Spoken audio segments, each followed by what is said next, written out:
Salam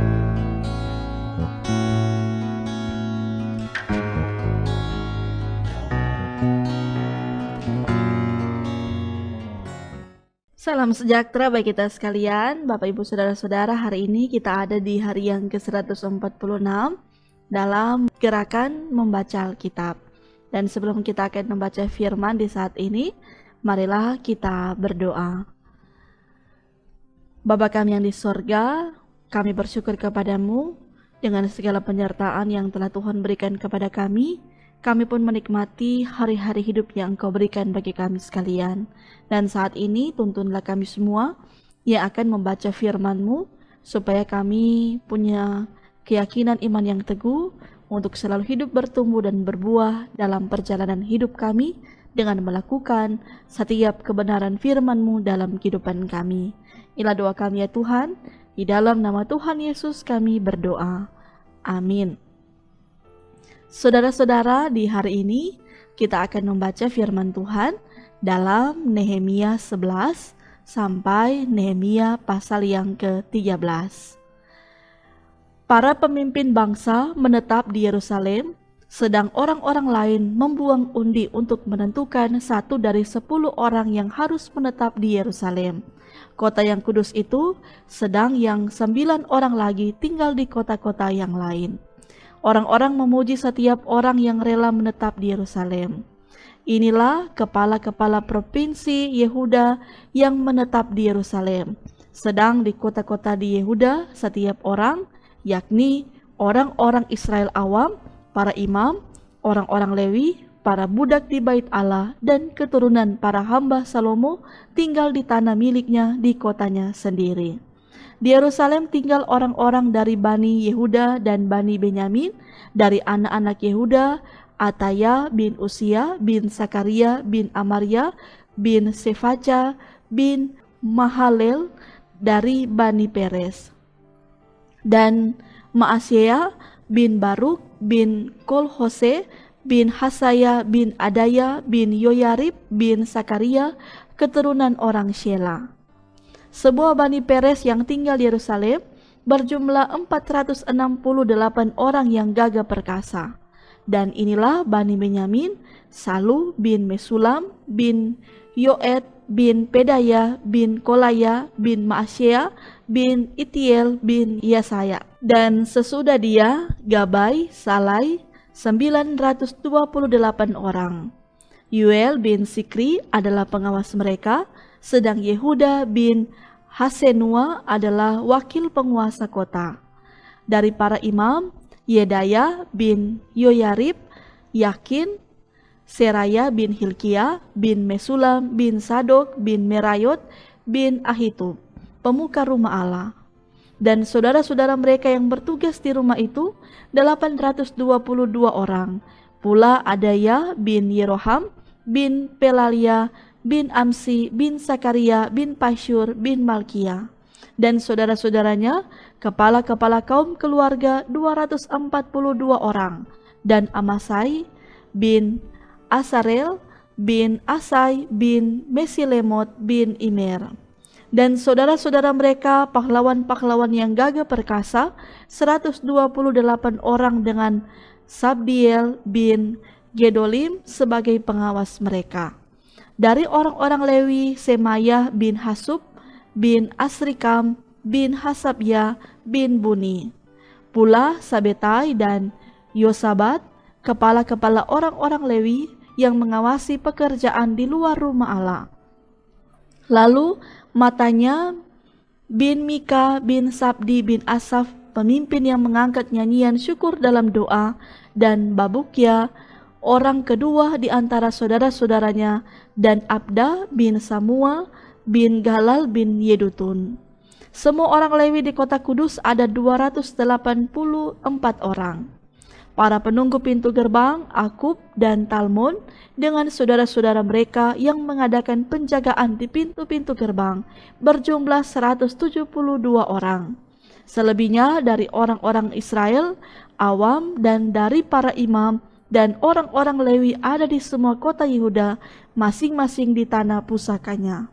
Tetapi para budak di bait Allah tinggal di Ofel, Siha, dan Gispa adalah pemimpin para budak di bait Allah itu. Pengawas orang-orang Lewi di Yerusalem adalah Usi bin Bani bin Hasabya bin Matanya bin Mika dari Bani Asaf, yakni para penyanyi yang menyanyi sementara berlangsung kebaktian di rumah Allah. Karena mengenai mereka, ada perintah raja yang menetapkan peraturan untuk para penyanyi menurut keperluan setiap hari. Petaya bin Mesesabel dari Bani Sera bin Yehuda diperbantukan kepada raja untuk segala urusan mengenai bangsa itu. Tentang tempat-tempat kediaman di daerah perladangan, sebagian dari Bani Yehuda tinggal di Kiryat Arba dan segala anak kotanya, di Dibon dan segala anak kotanya, dan di Sekabel Sel dan desa-desanya, di Yesua, di Molada dan Bet Pelet, di Hasar Sual, di Bersheba dan segala anak kotanya, di Sikla, di Mekona dan segala anak kotanya, di Enrimon, Sora, Yarmut, Zanoa, Adulam dan desa-desanya, di Lakis dan ladang-ladangnya, dan di Aseka dan segala anak kotanya. Demikianlah mereka berkampung dari Bersheba sampai Lebak Hinom. Dan Bani Benyamin tinggal mulai dari Geba, di Mikmas, di Aya, di Betel dan segala anak kotanya, di Anatot, Nob dan ananya, di Hasor, Rama dan Gitaim, di Hadid, Seboim dan Nebalat, di Lot dan di Ono, lembah tukang-tukang. Beberapa rombongan orang Lewi dari Yehuda bergabung dengan orang Benyamin.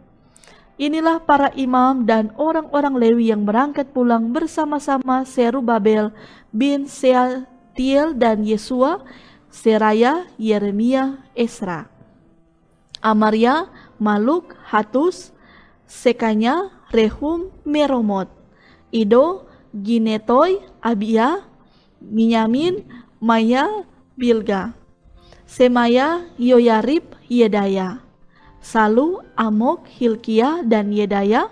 Itulah kepala-kepala imam dan saudara-saudara mereka pada zaman Yesua.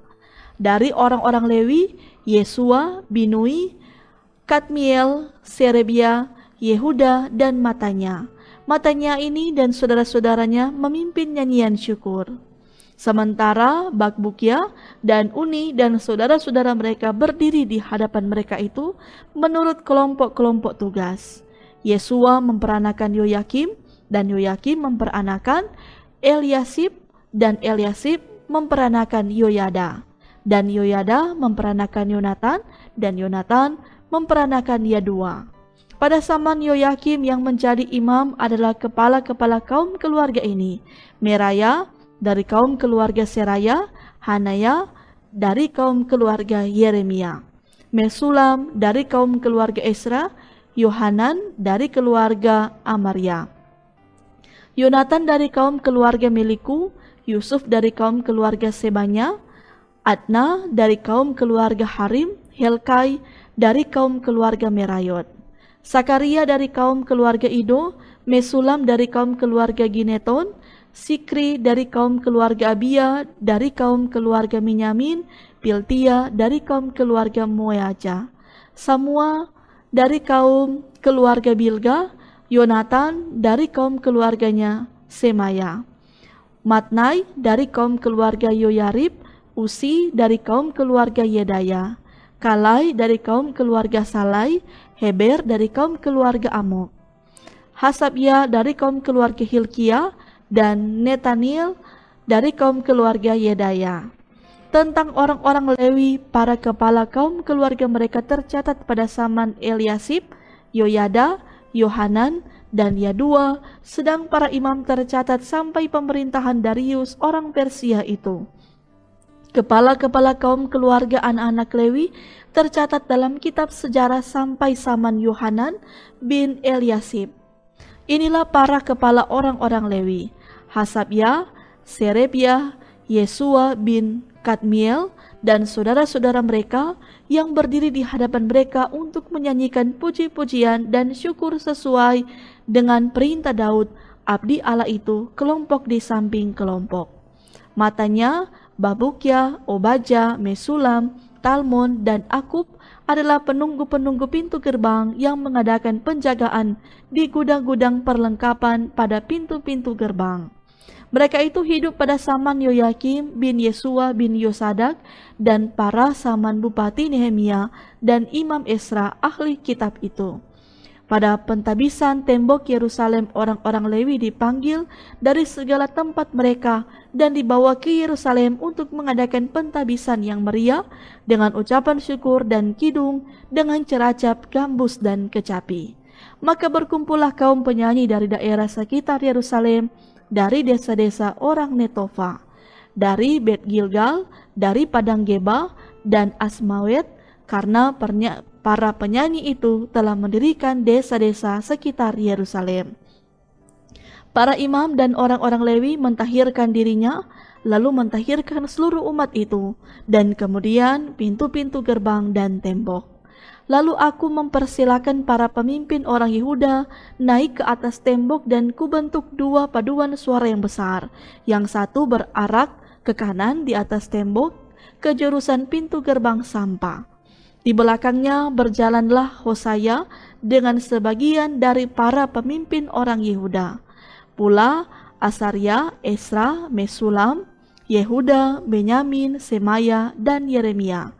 Dan dari kaum imam yang memegang nafiri, Sakaria bin Yonatan, bin Semaya, bin Matanya, bin Mika, bin Sakur, bin Asaf.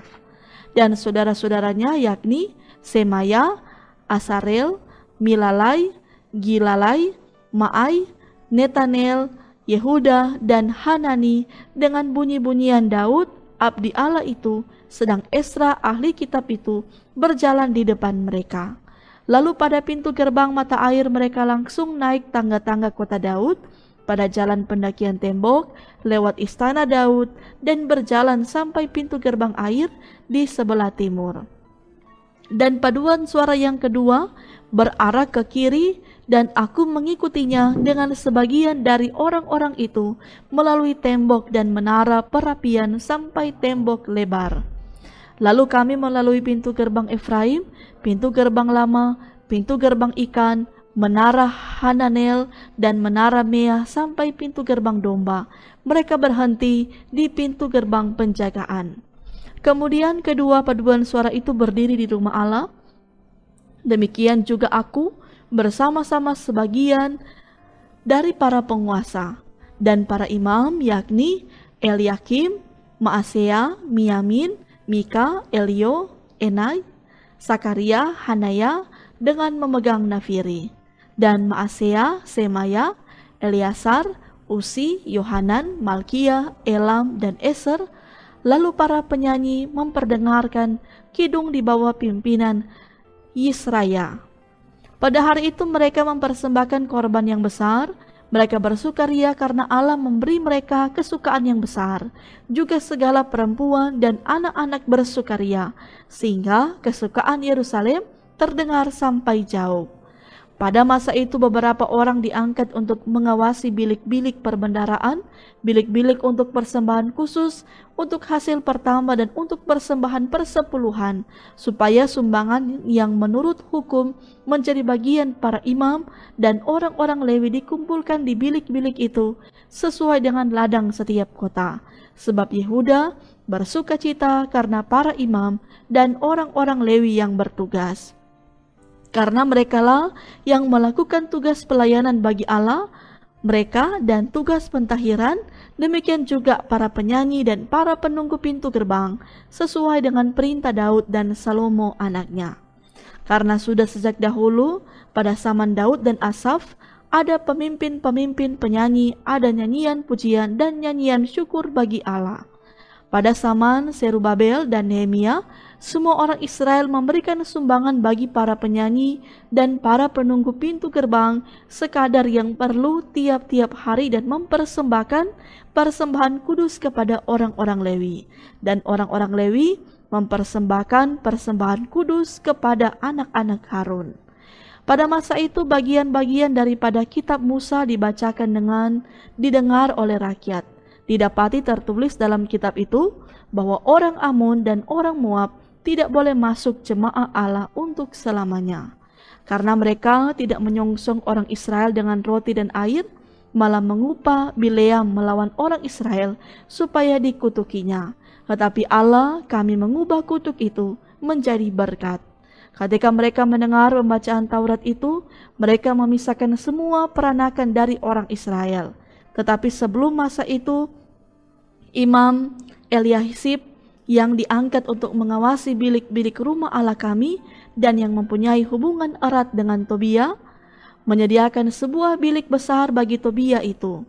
Sebelumnya orang membawa ke bilik itu korban sajian, kemenyan, perkakas-perkakas dan persembahan persepuluhan daripada gandum, anggur dan minyak yang menjadi hak orang Lewi, para penyanyi dan para penunggu pintu gerbang, dan persembahan khusus bagi para imam. Ketika peristiwa itu terjadi, aku tidak ada di Yerusalem, karena pada tahun ke-32 pemerintahan Artahasasta, Raja Babel, aku pergi menghadap raja. Tetapi sesudah beberapa waktu, aku minta izin dari raja untuk pergi. Lalu aku tiba di Yerusalem dan melihat kejahatan yang dibuat Eliasib untuk keuntungan Tobia. Sebab bagi Tobia ini telah disediakannya sebuah bilik di pelataran rumah Allah. Aku menjadi sangat kesal, lalu kulempar semua perabot rumah Tobia keluar bilik itu. Kemudian kusuruh tahirkan bilik itu. Sesudah itu kubawa kembali ke sana perkakas-perkakas rumah Allah, korban sajian dan kemenyan. Juga kudapati bahwa sumbangan-sumbangan bagi orang-orang Lewi tidak pernah diberikan, sehingga orang-orang Lewi dan para penyanyi yang bertugas masing-masing lari ke ladangnya. Aku menyesali para penguasa, kataku, mengapa rumah Allah dibiarkan begitu saja? Lalu kukumpulkan orang-orang Lewi itu dan kukembalikan pada tempatnya. Maka seluruh orang Yehuda membawa lagi persembahan persepuluhan daripada gandum, anggur, dan minyak ke perbendaharaan. Sebagai pengawas-pengawas perbendaharaan, kuangkat Imam Selemia dan Sadok, seorang ahli kitab, dan Pedaya, seorang Lewi, sedang Hanan bin Sakur bin Matanya diperbantukan kepada mereka, karena orang-orang itu dianggap setia. Mereka diserahi tugas untuk mengurus pembagian kepada saudara-saudara mereka. Ya Allahku, ingatlah kepadaku karena hal itu, dan janganlah hapuskan segala perbuatan bakti yang telah kulakukan terhadap rumah Allahku dan segala pelayanan di dalamnya. Pada masa itu kulihat di Yehuda orang-orang mengirik memeras anggur pada hari Sabat, pula orang-orang yang membawa berkas-berkas gandum dan memuatnya di atas keledai, juga anggur, buah anggur dan buah ara, dan pelbagai muatan yang mereka bawa ke Yerusalem pada hari Sabat. Aku memperingatkan mereka ketika mereka menjual bahan-bahan makanan. Juga orang Tirus yang tinggal di situ membawa ikan dan pelbagai barang dagangan dan menjual itu kepada orang-orang Yehuda pada hari Sabat, bahkan di Yerusalem. Lalu aku menyesali pemuka-pemuka orang Yehuda, kataku kepada mereka, kejahatan apa yang kamu lakukan ini dengan melanggar kekudusan hari Sabat? Bukankah nenek moyangmu telah berbuat demikian, sehingga Allah kita mendatangkan seluruh malapetaka ini atas kita dan atas kota ini? Apakah kamu bermaksud memperbesar murka yang menimpa Israel dengan melanggar kekudusan hari Sabat? Kalau sudah remang-remang di pintu-pintu gerbang Yerusalem menjelang hari Sabat, kusuruh tutup pintu-pintu dan kuperintahkan supaya jangan dibuka sampai lewat hari Sabat. Dan aku tempatkan beberapa orang dari anak buahku di pintu-pintu gerbang supaya tidak ada muatan yang masuk pada hari Sabat. Tetapi orang-orang yang berdagang dan berjualan rupa-rupa barang itu kemudian bermalam juga di luar tembok Yerusalem 1-2 kali. Lalu aku memperingatkan mereka, kataku, mengapa kamu bermalam di depan tembok? Kalau kamu berbuat itu sekali lagi, akan kukenakan tanganku kepadamu. Sejak waktu itu, mereka tidak datang lagi pada hari Sabat. Juga kusuruh orang-orang Lewi mentahirkan dirinya dan datang menjaga pintu-pintu gerbang untuk menguduskan hari Sabat. Ya Allahku, ingatlah kepadaku juga karena hal itu dan sayangilah aku menurut kasih setiamu yang besar. Pada masa itu juga kulihat bahwa beberapa orang Yahudi memperistri perempuan-perempuan Asdod, perempuan-perempuan Amon, atau perempuan-perempuan Moab. Sebagian dari anak-anak mereka berbicara bahasa Asdod atau bahasa bangsa lain itu dan tidak tahu berbicara bahasa Yahudi. Aku menyesali mereka, kukutuki mereka, dan beberapa orang di antara mereka kupukuli dan kucabut rambutnya, dan kusuruh mereka bersumpah demi Allah demikian. Jangan sekali-kali kamu serahkan anak-anak perempuanmu kepada anak-anak lelaki mereka, atau mengambil anak-anak perempuan mereka sebagai istri untuk anak-anak lelakimu atau untuk dirimu sendiri. Bukankah Salomo, Raja Israel, telah berbuat dosa karena hal semacam itu? Walaupun di antara begitu banyak bangsa tidak ada seorang raja seperti dia, yang dikasihi Allahnya dan diangkat oleh Allah itu menjadi raja seluruh Israel. Namun dia pun terbawa ke dalam dosa oleh perempuan-perempuan asing itu. Apakah orang harus mendengar bahwa juga kamu berbuat segala kejahatan yang besar itu, yakni berubah setia terhadap Allah kita karena memperistri perempuan-perempuan asing? Seorang dari anak-anak Yoyada bin Eliasib, imam besar itu, adalah menantu Sanbalat, orang Horoni itu. Oleh sebab itu kuusir dia daripadaku. Ya Allahku, ingatlah bagaimana mereka mencemarkan jabatan imam serta perjanjian mengenai para imam dan orang-orang Lewi. Kutahirkan mereka dari segala sesuatu yang asing, dan kutetapkan tugas-tugas untuk para imam dan orang-orang Lewi, masing-masing dalam bidang pekerjaannya. Pula kutetapkan suatu cara untuk menyediakan kayu api pada waktu-waktu tertentu dan untuk hasil-hasil yang pertama. Ya Allahku, ingatlah kepadaku demi kesejahteraanku. Demikianlah untuk bacaan firman Tuhan kita di saat ini. Mari kita berdoa.